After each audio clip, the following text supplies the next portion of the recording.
Welcome to Husband Hunters, where today we set out after the elusive Southern American husband quality man. We're not looking for noodlers and beer truck drivers here, girls. We're looking for someone who can bring home the bacon and put it neatly in the fridge, preferably after putting the flowers in the vase and the diamond ring on your finger.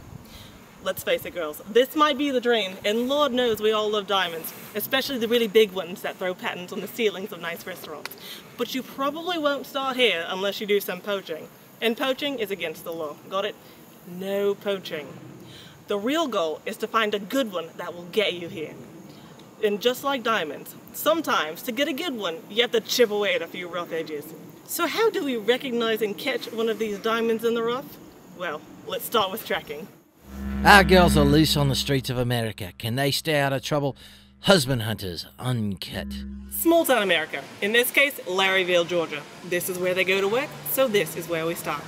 Our girl Linda is going to tell us what she's done to help us find our quarry. Well, Gibby, the word is trekking. And before we trek, we need something to trek. Now, the bad ones are easy. They leave a trail. But the good ones are fastidious, and as you might imagine, quite difficult to trek on pavement. So what's this? This is a special blend of cement, dust, and talc. They step in it, we follow. So what happens if one sees it and steps around? That's a good question, Gab, and we have an answer. Research into the North American male tells us that there's an 85% chance that the man who sees this will be looking at the ground a bit too much, and that suggests depression. Not a desirable feature when tracking a potential husband. Well, that's it. So let's step away for a bit and see what comes by. Lynn, are we going to watch? No, Gibby. The North American male is extremely adept at spotting cameras and traps. We don't want to tip them off that they're being tricked.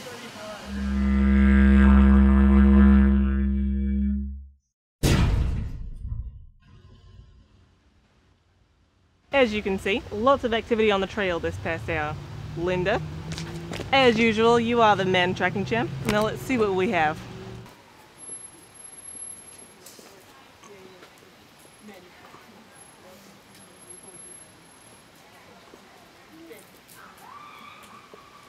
Here we have something, Lynn. Now what's this? This is a boy. That's right, girls. Too small to be a good breadwinner. Which brings up a good point. Yes, it does. Big is a good starting place, but doesn't always make a good husband. Watch out for the larger boy that may fit all the physical parameters, but be less than top shelf. Let's find another one, Lynn. Crikey, you've got the thing, Lynn. Yeah, this one looks promising. What's this? This one is big enough, and it has the marks we're looking for. The tread here is from a dress shoe, but not leather-soled. And why is that important? Leather soles usually indicate an older man. Not what we're looking for. Let's follow this one. So what are we seeing here, Lynn? Nice dry, purposeful, got a bit of a bounce to it. Oh, he's turning around, look. And again, look. Not a good sign. Yep, this one's distracted, but he's not the only fish in the sea nor the man on the sidewalk. Let's find another one and see what we can find out.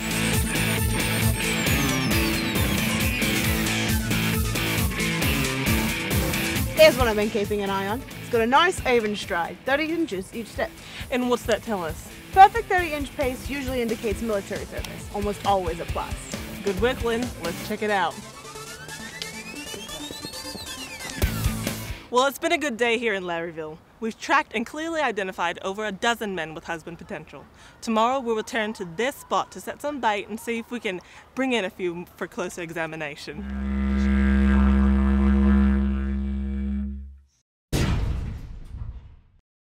We're big at our research spot, and while Gibby gets into camouflage for the trap baiting, let's take a look at some of yesterday's footage.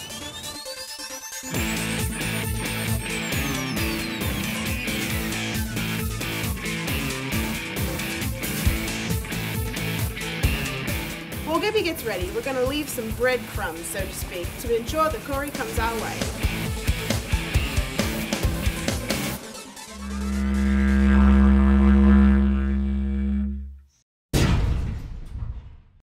Well, there she is, folks. The cameras are hidden and the trap is set. Gibby blends right into the environment and the food is bound to bring him in. Let's get out of sight and see what happens.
Don't you want some pizza? No, I shouldn't. David! David! I gotta go. Oh, your jacket. You need it. That was a bust. $50 for food. Not our best day on the field. Maybe the setting was wrong. Maybe our potential husband smelled a trap. It's a problem, but it doesn't necessarily disqualify the candidate. A man sensitive enough to sense the trap may be a better catch once broken.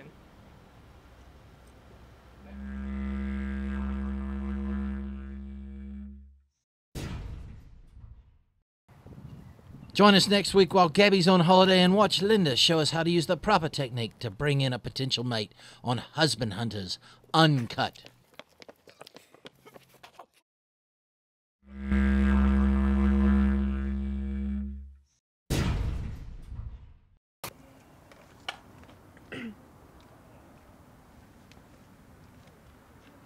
What's the matter? I thought everything went great. We've done, what, 23 successful shows now, and I still haven't found a guy for me.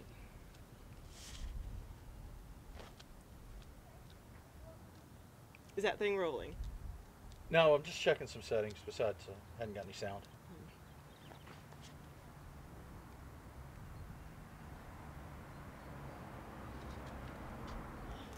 Hi.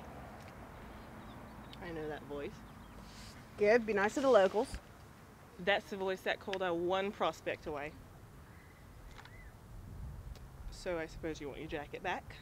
No, that's my brother's. He's kind of shy, so I came to see if I could get your number for him. Lynn, give it neck! Rocky!